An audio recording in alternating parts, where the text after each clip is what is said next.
Bonjour, aujourd'hui nous recevons Thierry Tsagalos. Bonjour Monsieur Cuche, ravi d'être ici. Voilà, nous vous recevons dans le cadre des entretiens de la Glorieuse que nous publions depuis 8 ans. Vous avez 48 ans, nous avions déjà reçu en janvier 2019. Exactement. Vous étiez en marche à l'époque. Alors j'ai eu un petit court passage en marche, effectivement, où j'avais créé un comité à Port-Marianne. On était assez ouvert, on recevait des gilets jaunes, on essayait de parler des sujets d'insécurité. Et c'est vrai qu'à ce moment-là, j'ai fait la rencontre d'une maman dont le fils a été poignardé par un mineur isolé, par à l'époque des mineurs isolés à Montpellier. Et c'est vrai qu'aucun politique ne s'en est soucié et j'ai organisé une conférence de presse au Club de la Presse pour sensibiliser sur ces sujets puisqu'aucun autre politique ne voulait s'en soucier et notamment En Marche. Ce qui m'a poussé à aller vers un parti qui se soucie réellement de l'intérêt des Français par la suite. On aura l'occasion d'en parler tout à Le l'heure. contexte, les européennes, la dissolution. Donc vous incarnez la droite nationale montpelliéraine, le Rassemblement national. Alors exactement, je suis le responsable du Rassemblement national à Montpellier depuis novembre 2023. On a fait activement campagne pour les européennes en étant présents sur les marchés, en faisant des boîtages, des présences sur les marchés, des tractages. On a participé à différents meetings aussi dans l'Hérault. Donc vous êtes coaching sportif privé, vous êtes aussi community manager, vous occupez du site internet qui s'appelle Montpellier sur Facebook, qui s'appelle Montpellier Politique, Exactement. qui est très connu. Vous êtes donc un migrant électoral, vous êtes passé de l'UDI... Non, je ne suis pas un migrant électoral. Avant que je vienne, vous regardiez la vidéo au moment où on est passé. Et déjà, j'avais les mêmes combats que maintenant, c'est-à-dire les mineurs isolés. J'ai retrouvé des copies d'écran au moment où j'étais... Vous avez un peu migré quand même. Vous étiez à l'UDI, vous êtes passé chez Macron et maintenant vous êtes chez Bardella. Non, j'ai trouvé des copies d'écran quand j'étais à l'UDI. L'UDI, c'est le centre droit. C'est pareil que l'UMP et Macron aujourd'hui. C'est une sorte de migration. Non, mais vous comprenez ce que je veux dire. Et j'ai retrouvé des copies d'écran pour voir justement ce que je défendais à ce moment-là. Oui, non, parce mais que vous défendiez les mêmes choses, mais vous avez migré quand même. Non, mais à ce moment-là, j'ai une copie d'écran où je m'en prenais déjà à la théorie du genre en 2013, aux excès des impôts des socialistes et à l'insécurité aux mineurs isolés. Bon, rien n'a changé alors. Sur la ville de Montpellier, rien n'a changé. Donc, mais c'est vrai qu'au tout début, je dirais sur 2017, alors après, faire partie d'un parti politique, c'est un grand mot. En Marche, on ne payait pas d'adhésion. Il suffisait d'adhérer à une newsletter et on faisait partie d'un mouvement. Donc, comme des millions de Français, je me suis inscrit pour voir un peu ce qui se passait. À ce moment-là, ils parlaient des grandes marches, de faire un référendum. Donc, c'est ces sujets qui m'avaient plu. Et puis, très rapidement... On va pas refaire l'histoire. Non, mais mais comme vous posez la question... Sinon, ça fait un peu quelqu'un, et comme j'ai trouvé que c'était un peu n'importe quoi, que ce qu'il proposait n'avait pas été respecté, puis que sur la sécurité, l'immigration, etc., je suis très vite sorti. Voilà. Donc maintenant, vous menez le RN de Montpellier, vous êtes passé de 4,5% au municipal à 16%. Alors au municipal, on considère qu'on n'a pas eu de liste. Je vous rappelle qu'il y a eu un retrait d'investiture, monsieur Tuche. Et donc, apparemment, il y a un retrait d'investiture parce que la tête de liste a fait des choses qu'il ne fallait pas, on va dire. À ce moment-là, le RN considère qu'il n'y a pas eu de liste. Sinon, il n'y aurait pas eu de retrait. Voilà. Enfin, le RN a fait 4,5%, et là, vous avez fait 16%. Et non, c'est pas le RN. C'est-à-dire que c'est une tête de liste qui a trahi le RN et qui a perdu l'investiture du RN. Voilà. Et qui a trahi tous ses colistiers à cause de la présence d'une personne sur la liste qui est considérée par différents médias comme antisémite et homophobe. Et ce qui m'a poussé à rester au Rassemblement national, c'est que c'est un parti, justement, qui est considéré avec des gens sains, des gens propres. On défend des valeurs et on n'a pas ce genre de personnes chez nous. D'accord. Voilà. Donc, avant de passer aux questions, la une du 1087 de la Glorieuse. Donc, le sujet de une, on n'a pas monté en sujet de une, un sujet politique. On parle d'Instagram. Instagram va-t-il tuer le tourisme? Les vacanciers à la recherche de la photo qui tue abîment les sites culturels. Non, les sites naturels, excusez-moi. Oui. Les sites naturels. Donc ça veut dire que vous allez dans certains endroits de l'Hérault et vous avez des afflux, des gens qui se retrouvent par milliers pour se prendre en photo dans des sites naturels, ça devient insupportable. Voilà, alors on revient aussi sur BDS et Gaza. Les socialistes ont-ils un problème avec la liberté d'expression? Alors, l'article politique, LFI domine, la claque pour le PS montpelliérain. rappelons, qui est juste en dessus de vous, donc qui est à 19%. Voilà. Et aussi, on fait une petite étude, là, un petit éditorial et un petit papier sur Talat El Singabi, le récidiviste, qui s'attaque à la Cour régionale des comptes, qui l'épingle pour gestion un peu délicate des deniers publics. Voilà. Thierry Tsagagos, donc une réaction courte sur le séisme politique d'hier, donc double. Le Rassemblement national qui écrase le match et la dissolution. Alors déjà, le Rassemblement national est troisième parti de Montpellier aux européennes. Il fait mieux qu'à Bordeaux, mieux qu'à Toulouse et mieux qu'à Paris. À Bordeaux, le RN est à 13, 14 à Toulouse et 11 à Paris. Nous sommes à 16,58 à Montpellier. Donc on progresse par rapport à 2019. Voilà. Le LFI est très très haut, effectivement. Donc je pense que c'est un gros danger pour Montpellier. Un LFI à 25%, on voit que le maire est complètement à la ramasse. 6% en dessous des LFI, en fait. Et nous sommes à peine à 3% du parti de M. Delafosse sur Montpellier. Ce qui nous laisse toute notre chance pour changer Montpellier demain avec le Rassemblement national. Par rapport à ce que vous disiez tout à l'heure, on parlait de l'UDI, et j'avais fait une très courte incursion en marche, parce que je savais que je m'occupais d'un comité à Port-Marianne, et on n'était en réalité pas très politisé. Je recevais des gilets jaunes, on recevait tout un tas de personnes, et on était quand même assez ouverts. Beaucoup de gens m'ont contacté depuis que le Rassemblement national a fait ce score, parce qu'ils savent que je m'investis sur Montpellier. D'ailleurs, vous l'avez... On y reviendra après, y reviendra après. Bon, ok. Donc vous êtes à 16,5%, Reconquête 4,5%. Donc on va dire que la droite nationaliste est à 21% à Montpellier. Alors nous recevions Laurent Capelletti, professeur ah oui, alors ça, je veux bien toucher un mot là-dessus. Donc la semaine dernière, il nous disait Jordan Bardella est un cancre. Oui, donc, alors... vous êtes à 21%, vous faites mieux que le professeur des écoles à 19%. Oui, alors on fait mieux. Est-ce que vous avez une réaction? On fait mieux, et j'ai une réaction. D'ailleurs, je me suis permis de vous identifier sur mon groupe Montpellier Politique, et j'ai également identifié Laurent Capelletti. Il s'est complètement trompé la dernière fois. Il a expliqué que l'abaissement de la note souveraine sur la France à moins était formidable, et qu'on était au même niveau que les États-Unis. C'est tout à fait faux. Tout le monde peut le vérifier sur Internet simplement en allant sur la page Standard & Poor's sur Wikipédia. Et les États-Unis sont à AA+, donc c'est 2 notes au-dessus, donc c'est pas vraiment la même chose. Les États-Unis sont sur une perspective stable. Nous sommes sur une perspective négative. Et au moment où des personnes comme Donald Trump ont accéléré le nucléaire, mais également la recherche de gaz, de pétrole, pour que les Américains aient une énergie pas chère et puissent aussi également exporter. La France, en 2018, avec justement Emmanuel Macron, ça a été aussi un des sujets qui fait que je n'étais pas d'accord avec cette politique. À ce moment-là, Hollande, puis ensuite Macron, ont commencé à fermer des centrales nucléaires et à arrêter tous les programmes, ce qui nous a mis dans une panade monstre, avec une industrie aujourd'hui qui paye son électricité beaucoup plus cher qu'avant, et des particuliers qui voient leur facture augmenter. Et là, Marine Le Pen a eu tout juste intellectuellement, très longtemps avant les autres, elle a défendu l'accroissement du parc nucléaire français. Donc aujourd'hui, le LR est dans les choux à Montpellier, 60%. Est-ce que vous discutez avec eux? Avec les LR? Oui. Moi, je discute avec tout le monde. Vous savez, je suis un habitant de Montpellier, et je parle avec tout le monde. Je discute même avec des personnes de gauche, des personnes de droite, des personnes avec qui je suis d'accord, des personnes avec qui je suis pas d'accord. On me connaissait avant que je fasse de la politique, je vais dire, ou quand j'étais dans des partis plus traditionnels, effectivement. Donc on continue à me parler aujourd'hui, je ne suis pas du tout ostracisé, et je rencontre régulièrement, j'ai fait le tour des bureaux de vote, j'ai discuté avec des personnes, y compris que je rencontre dans le milieu du sport, par exemple, ou qui me connaissent par ce sujet. Donc, un message particulier aux électeurs du LR? Alors déjà, juste les LR, je salue la campagne de Bellamy. Voilà, je pense qu'il a fait une bonne campagne.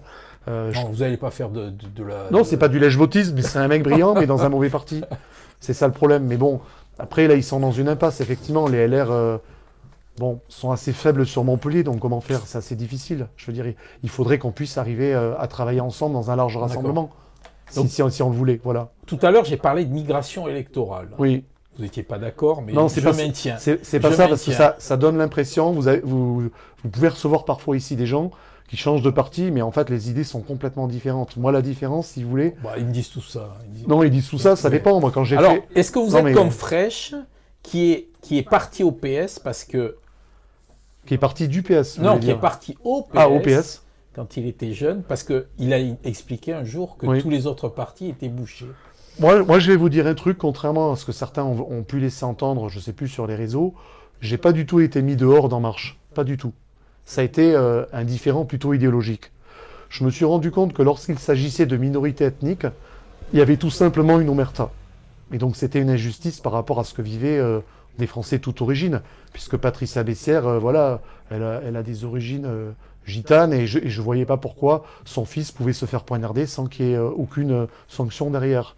Et d'ailleurs, le mineur isolé qui a poignardé n'a pris que 6 mois de prison, je crois, dont la majeure partie avait sursis, en rappelant que c'est des personnes qui viennent de manière clandestine et qui, pour beaucoup, sont malheureusement dans la délinquance.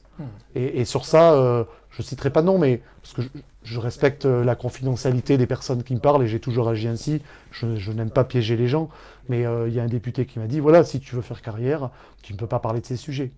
Et là, j'ai décidé de réfléchir et de changer. C'est pour ça que j'ai rejoint le Rassemblement national en 2020. De quel sujet il ne fallait pas parler? Alors, on ne peut pas parler des minorités ethniques quand on parle d'insécurité. Sauf qu'aujourd'hui, si je peux vous rappeler quelques chiffres, le parquet de Paris explique que sont déférés devant la justice à Paris 75% sont des mineurs isolés clandestins, par exemple sur Paris.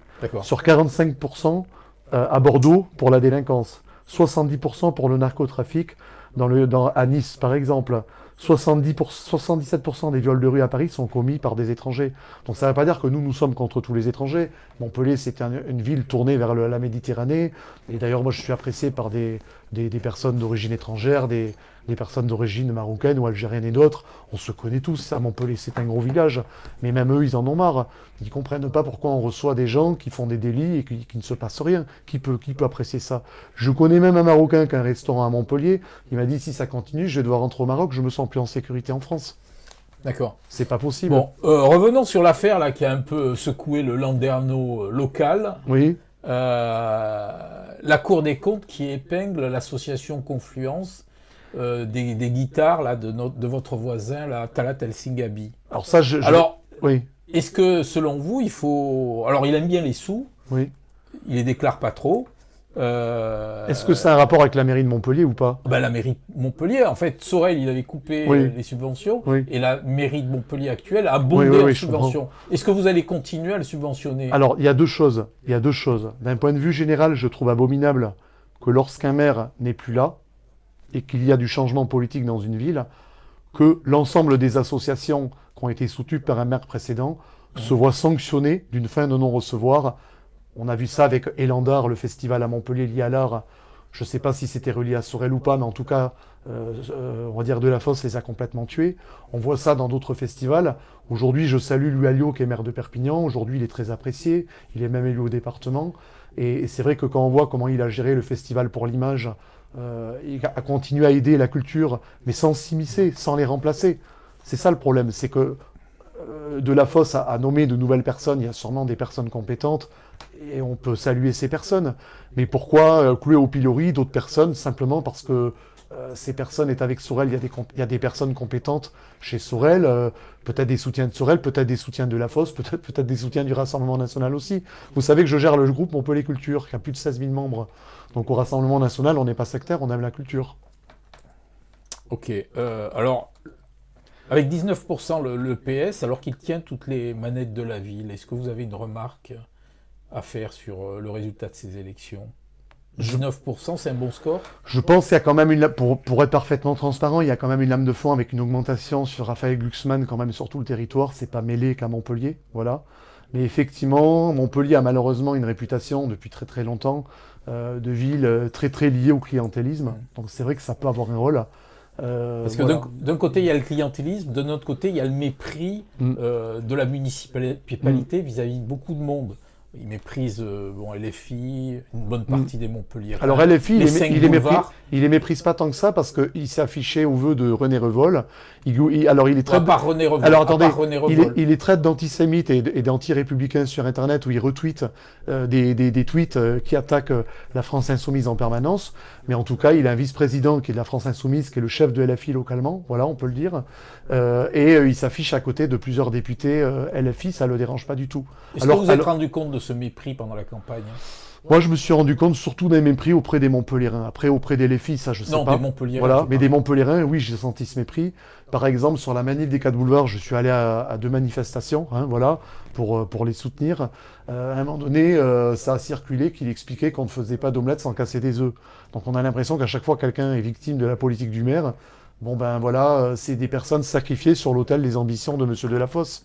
Donc on est quand même sur quelque chose de profondément méprisant. Et je pense que quand un maire, son propre parti ne fait que 19% sur sa ville, même si c'est en augmentation, il n'y a quand même pas de quoi pavoiser, quoi. C'est pas forcément une victoire pour un maire. Est-ce qu'aujourd'hui, Emmanuel Macron est le meilleur agent électoral du RN?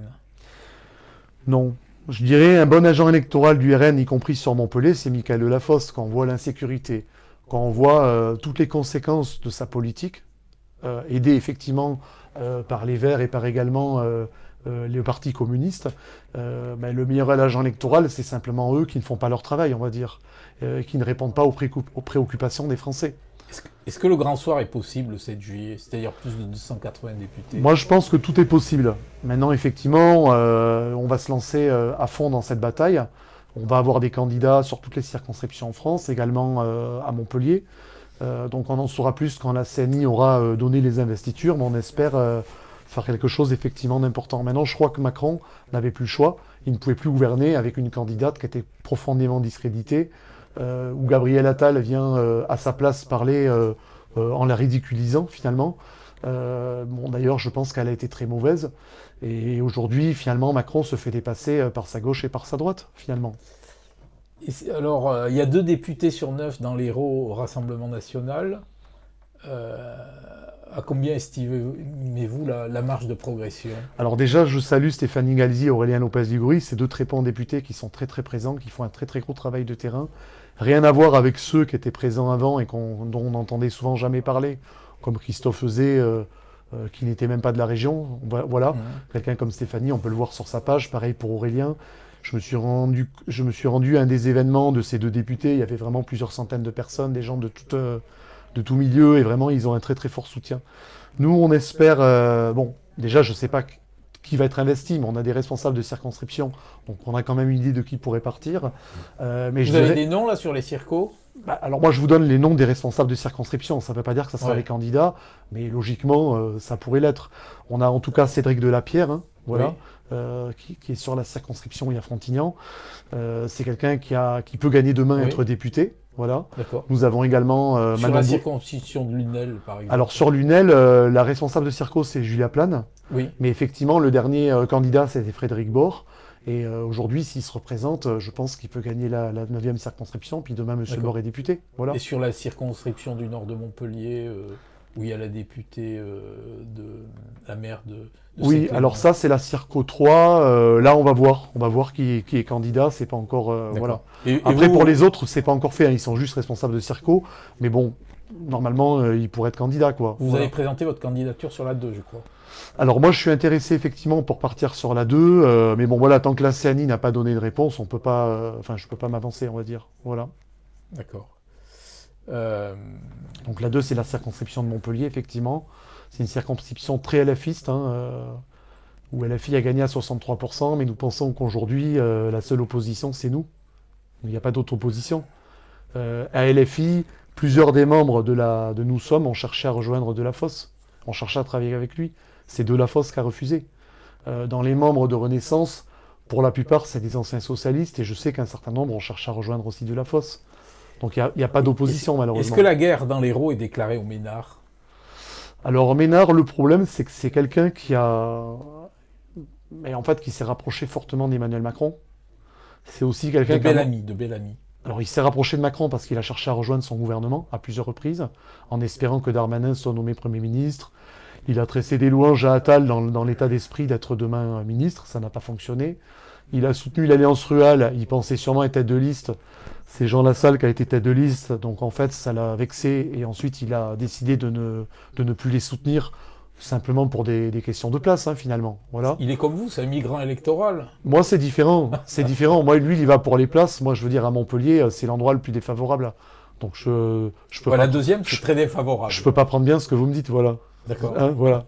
sans vous manquer de respect, voilà. Voilà. Donc, est-ce que vous Moi, comprenez j'ai toujours défendu les mêmes idées, hein, pour tout vous dire. Et après, il y a des sujets, voilà, on est parfois un peu plus à droite, d'autres un peu plus à gauche. Moi, par exemple, sur Montpellier, j'ai toujours défendu. Je sais que souvent, il y a des victimes, par exemple, homosexuelles, je les ai toujours défendues. Voilà, j'ai ma sensibilité qui m'est propre. Après, sur la sécurité, je suis sur des positions assez dures. Comme celle du RN, hein, Jordan Bardella, on est pour des maisons de correction pour les mineurs. On est, Montpellier, c'est quand même 10 000 personnes qui attendent un logement social. Bon, quel est l'intérêt de subventionner des associations comme SOS Méditerranée, Welcome Migrants, de mobiliser des dizaines et des dizaines de salariés dans ces associations payées par nos impôts pour faire venir des gens qui n'auront pas de travail, qui n'auront pas d'emploi, je veux dire, et où derrière ça provoque des gens qui finissent par tomber dans la drogue. Aujourd'hui, quand vous parlez à la police, hein, qu'est-ce qu'ils vous disent? Ils vous disent que le crack gangrène Montpellier. Et d'ailleurs, on ne sait pas, enfin, on va travailler activement pour 2026, mais on ne sait pas encore qui est la tête de liste, et on ne sait pas comment les choses vont se passer, voilà, même si moi c'est quelque chose qui m'intéresse très fortement. Mais voilà, une des choses que je veux dire, c'est que le combat contre la drogue sera un des gros sujets, D'accord. et la délinquance. Est-ce que vous comprenez le soutien de Robert Ménard, donc migrant électoral actuellement, à François Xavier Bellamy? Alors, je vais faire un petit parallèle de migrant électoral. Lui, il a soutenu des centres de mineurs isolés à Montpellier. Il nous a trahis sur ce sujet à Montpellier. Ah oui. En négociant avec Cléber mais- Mesquida. Non, mais attendez, ça c'est important, laissez-moi Lui, parler. c'est le super migrant. Non, voilà, voilà. Il est passé de l'extrême gauche Oui, à oui. l'extrême droite, Oui, et maintenant mais- il se recentre. Oui, mais si vous voulez, faut pas m'amalgamer à ça parce que moi, je vous dis franchement, voilà, je suis pas quelqu'un qui est parti d'un parti à un autre pour des questions de place. Un truc, quand il y a eu En Marche, on m'a mis dans les 10 personnes les plus importantes de Montpellier en rapport avec les municipales. Je peux dire que Patrick Vignal m'a demandé de le rejoindre et de travailler avec lui. C'est pas quelqu'un sur lequel j'ai des problèmes, hein. Patrick Vignal est un gars très sympa. Ça a été mon patron quand j'étais très jeune coach à l'âge de 20 ans dans son club. Je le salue au passage. On peut ne pas avoir les mêmes idées et se respecter. Mais on va dire, il m'avait proposé d'être sur sa liste, c'est très bien positionné. C'était pas une question de personne, c'est pas une question de place.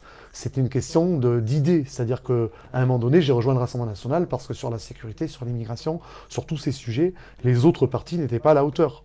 Voilà. Donc, Est-ce qu'il faut faire des alliances bon, Ménard, c'est n'importe quoi. Il soutient l'Alliance rurale, il soutient ensuite Macron, ensuite Darmanin, ensuite il soutient Bellamy. Bon, maintenant Est-ce que c'est pas une marque? Non, mais- Ménard non, Est-ce mais- que c'est pas une marque? mais non, mais Ménard maintenant que Bellamy a fait 4% ou 6%, non, combien? 6-7%, mais enfin, localement, ça n'a pas été très fort. Aujourd'hui, il prend du recul et on sent qu'il est beaucoup plus voilà, il nous a pas attaqué, par exemple. Bon, il voit bien qu'il s'est pris une déculottée. Voilà. Est-ce que c'est pas une marque, Ménard?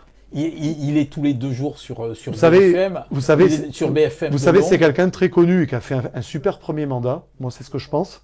Après, c'est vrai qu'il nous a trahis à Montpellier en votant au conseil départemental et centre de mineurs isolés à Montpellier. Voilà. D'accord. Et c'est vrai que sur ça, lui, il a regardé l'intérêt de sa ville, mais pas l'intérêt global aussi des Montpelliérains, alors qu'il était allié au RN. Je pense que sans le Rassemblement national, il n'aurait pas été maire, clairement. Je pense que donc le Rassemblement national l'a beaucoup aidé. Et je pense que c'est malheureusement quelqu'un de pas fiable. Maintenant, son premier mandat était bon. Je sais qu'il y a eu de fortes baisses sur l'insécurité. Donc je salue son premier mandat. Sur son deuxième mandat, j'ai l'impression que sur la sécurité, c'est beaucoup plus difficile. Donc je pense que c'est quelqu'un qui devrait réfléchir et être moins girouette.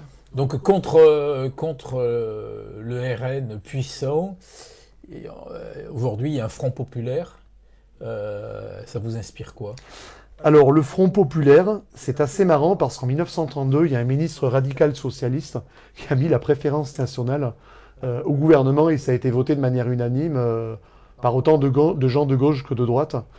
Et finalement, aujourd'hui, il parle le Front populaire pour rassembler des gens qui défendent des absurdités, quoi. C'est-à-dire du wokisme, c'est-à-dire déboulonner des statues, interdire des sapins de Noël sur nos villes, s'en prendre à la culture française, s'en prendre à notre gastronomie. Donc c'est complètement, aujourd'hui, parler de front populaire pour des gens qui ne sont soutenus par presque personne dans les classes populaires, qui sont soutenus exclusivement par des classes aisées, bobos et écolos, et souvent peut-être entières, c'est complètement fou en fait. Les classes populaires aujourd'hui, je vous le rappelle, votent pour le Front National, le Rassemblement National. Pas que quand même. Beaucoup pour nous.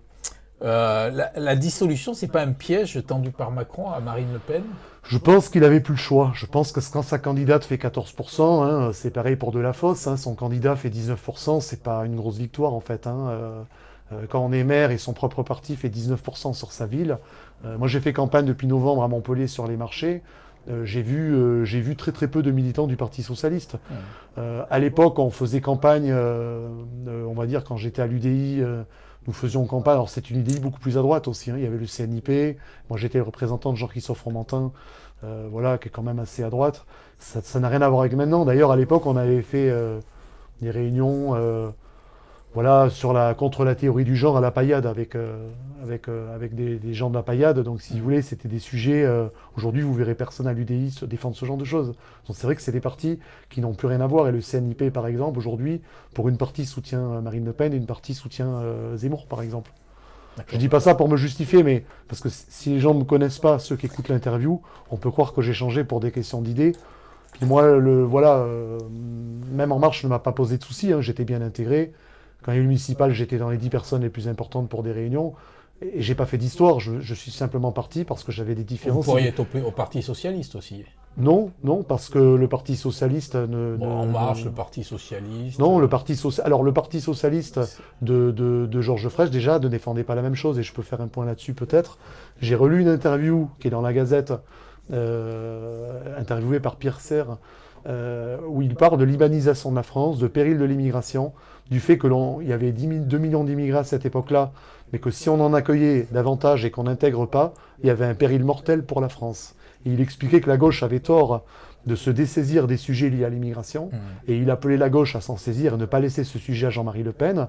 Et on voit bien que Delafosse n'est pas du tout le successeur de Georges Frêche sur ces sujets. Ceux qu'ont fait Montpellier, c'est Delmas et Georges Frêche. Aujourd'hui, Delafosse détruit la ville.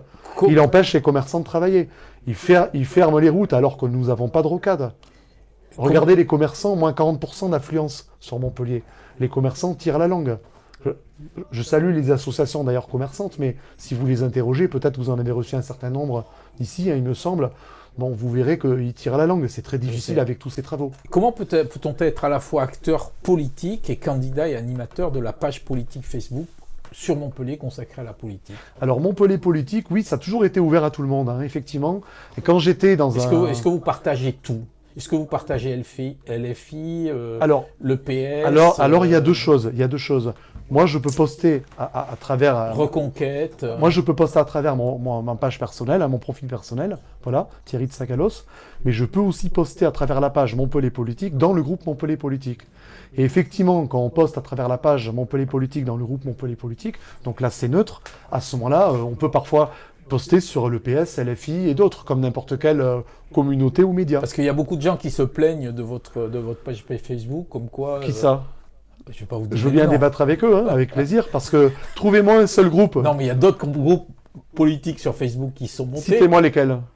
Je sais pas. Ah voilà, vous savez pas quoi répondre. J'ai pas de nom. Parce que si vous me dites de qui il s'agit, je vous dirai que ces gens-là souvent mentent. Parce que trouvez-moi Ils ont créé d'autres groupes politiques parce qu'ils ont trouvé que le vôtre était consacré essentiellement à la sécurité. Dites-moi lequel. Je suis pas sur les réseaux. Et ça leur fera de la pub. Je suis pas sur les réseaux sociaux. Moi, c'est une petite rumeur qui court en ville. Moi, je vais dire que j'ai eu une vague de trolls en 2021-22, en fait, qui ont travaillé peut-être pour un politique, je dirais. C'est un sujet. Non, mais laissez-moi répondre là-dessus. Et je pense qu'à un moment donné, moi, j'étais un petit peu en retrait de la politique en 2021-2022, parce que j'ai dû plus me consacrer à ma vie personnelle et professionnelle suite au confinement et du fait que j'avais pas pu garder à l'époque mon studio de coaching et mes chambres d'hôtes, parce que financièrement, ça pouvait pas tenir après 3 ans d'arrêt. Et à ce moment-là, effectivement, je crois que j'étais envahi de trolls sur ce groupe-là, je m'en suis moins occupé. Et je crois qu'il y a des personnes qui ont posté des propos excessifs, souvent, pour un peu discréditer mon groupe, je vais dire. Voilà. Et ces gens-là n'ont rien à voir avec le Rassemblement National, ils ont même rien à voir avec Reconquête, par exemple. Et ces personnes roulaient clairement pour la gauche. Et j'en ai aujourd'hui la certitude. Voilà. Maintenant, je m'en fous. Voilà. C'est pas la fin du monde. Alors bon, les trolls. Vous postez bien sur Montpellier Politique, vous êtes bienvenus. Oui, c'est ma community manager qui poste sur Montpellier Politique. Oui, moi, je suis pas trop sur les réseaux. Ne vous défaussez pas, vous y êtes dessus. Et en fait, bien que je sois RN, tout le monde poste dessus. Vous avez des adjoints de Delafosse qui sont dessus, par exemple. Trolls. Moi, je suis pour la démocratie.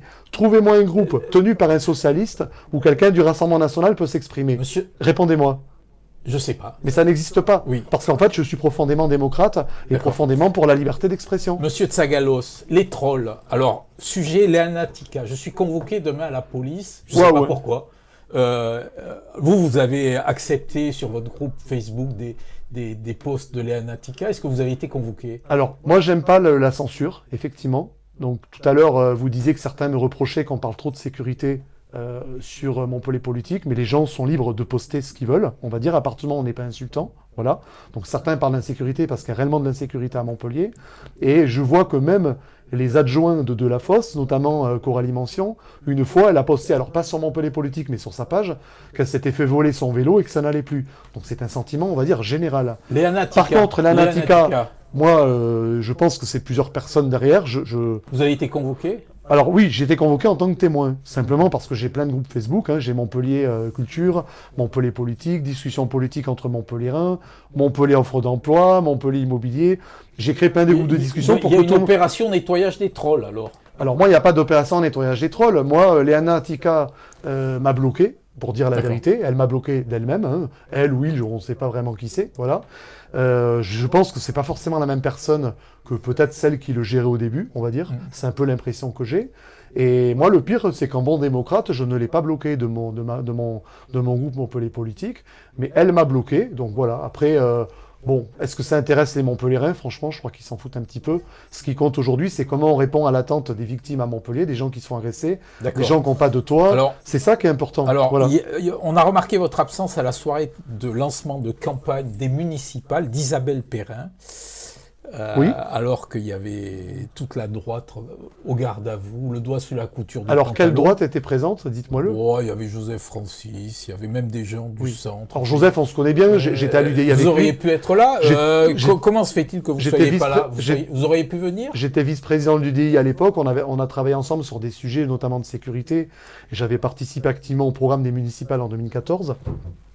Après, Isabelle Perrin, je la connais, je l'ai rencontrée, figurez-vous. Voilà, on s'est rencontrés.